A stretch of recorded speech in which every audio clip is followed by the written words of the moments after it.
மணிகண்டன் அவர்களுடைய குடும்பஸ்தன் திரைப்படமானது குடும்பங்கள் கொண்டாடும் வெற்றியா மாறி இருக்கு.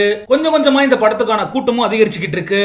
பாக்ஸ் ஆபீஸ்லயுமே பயங்கரமா கல்லா கட்டிக்கிட்டு இருக்கு குடும்பஸ்தன் திரைப்படம். என்ன நடந்திருக்கு, இது வரைக்கும் எத்தனை கோடிகள் அள்ளி இருக்கு குடும்பஸ்தன் திரைப்படம் அப்படிங்கறத பத்திலாம் டீடைல்டா பார்க்கலாம்.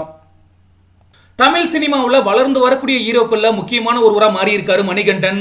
ஜெய்பீம் படத்தின் மூலமா அறிமுகமாகி குட் நைட் லவ்வர் படத்தின் மூலமா ஒரு சிறந்த நடிகர் அப்படிங்கறத முத்திரை பதிச்சிருக்காரு. தொடர்ந்து அடுத்தடுத்த ஹிட் படங்களை கொடுத்துக்கிட்டு இருக்காரு. இந்த நிலையில தான் அறிமுக இயக்குனரான ராஜேஸ்வர் காளிசாமி இயக்கத்துல மணிகண்டன் நடிச்சிருக்க திரைப்படம் தான் குடும்பஸ்தன். இந்த திரைப்படமானது கடந்த வாரம் வெளியாகி இருக்கு. யதார்த்தமான நடிப்பின் மூலமா திரும்பவும் ரசிகர்களோட மனதை வென்று இருக்காரு மணிகண்டன். 2023 குட் நைட்னா 2024 லவ்வர் திரைப்படமா அவருக்கு மிகப்பெரிய இட்ட கொடுத்திருந்துச்சு.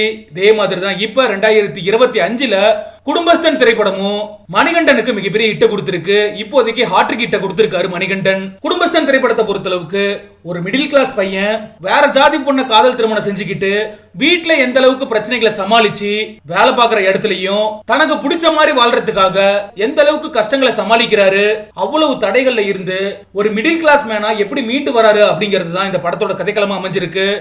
யதார்த்தமான நடிப்புல மணிகண்டன் மட்டும் இல்லாம அந்த படத்தில் நடிச்ச எல்லா நடிகர்களுமே சிறப்பா நடிச்சிருக்காங்க. இதன் காரணத்தினாலதான் இந்த படத்துக்கு டே 1ல இருந்தே பாசிட்டிவ் ரிவ்யூஸ் வந்துகிட்டு இருந்துச்சு. வெளியான முதல் நாள்லயே இந்த திரைப்படமானது 1 கோடி வரைக்கும் பஸ்ல ஈட்டி இருந்துச்சு. இப்ப 6 நாட்கள் ஆகியிருக்க நிலையில மொத்தமா 11 கோடி வரைக்கும் பஸ்ல ஈட்டி இருப்பதா பாக்ஸ் ஆபீஸ் வட்டாரங்கள் கருத்து தெரிவிச்சிருக்காங்க. சரி, ஓகே, நீங்களும் மறக்காம கமெண்ட்ஸ்ல பதிவு பண்ணுங்க. மணிகண்டன் அவர்களுடைய குடும்பஸ்தன் திரைப்படத்தை நீங்களும் பார்த்திருந்தீங்க அப்படின்னா உங்களோட பார்வையில குடும்பஸ்தன் திரைப்படம் எப்படி இருக்கு அப்படின்ற உங்களோட கருத்துக்களை. குடும்பஸ்தன் அப்படின்னு சொன்னா நீங்க பார்க்கும்போது ஒரு விஷயம் அந்த டைம்ல கடுப்பா இருந்திருக்கும். பட் ஆனா இப்போ நினைக்கிறப்போ சிரிப்பு வருது அப்படின்னா உங்க ரியல் லைஃப்ல நடந்த இன்சிடென்ட்ஸ் ஏதாவது ஷேர் பண்ண முடியுமா? மேரேஜ் முடிஞ்சு நைட்டு நாங்கள் ஃபேமிலியாக நான், என் ஒய்ஃபு, என்னோடய மாமனார் மாமியார் எல்லாம் காரில் போயிட்டுருக்கோம். அவங்க வீட்டுக்கு போயிட்டுருக்கோம்.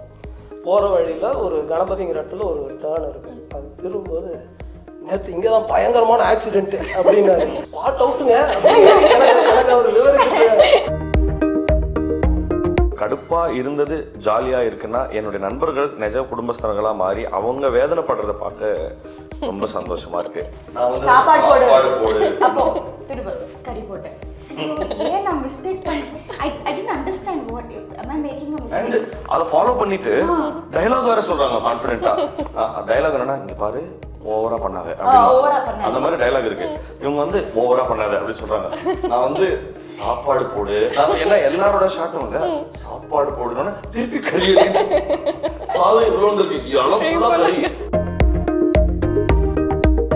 ப்ரைட் அப்படின்ற ஒரு இது வரும்போது ரியல் லைஃப்ல அந்த மாதிரி என்னைக்காவது யோசிச்சிருக்கீங்களா? ரொம்ப வாழ்க்கை எல்லாமே கல்யாணத்துல இருந்து ஆரம்பிக்கிறாரு சார்.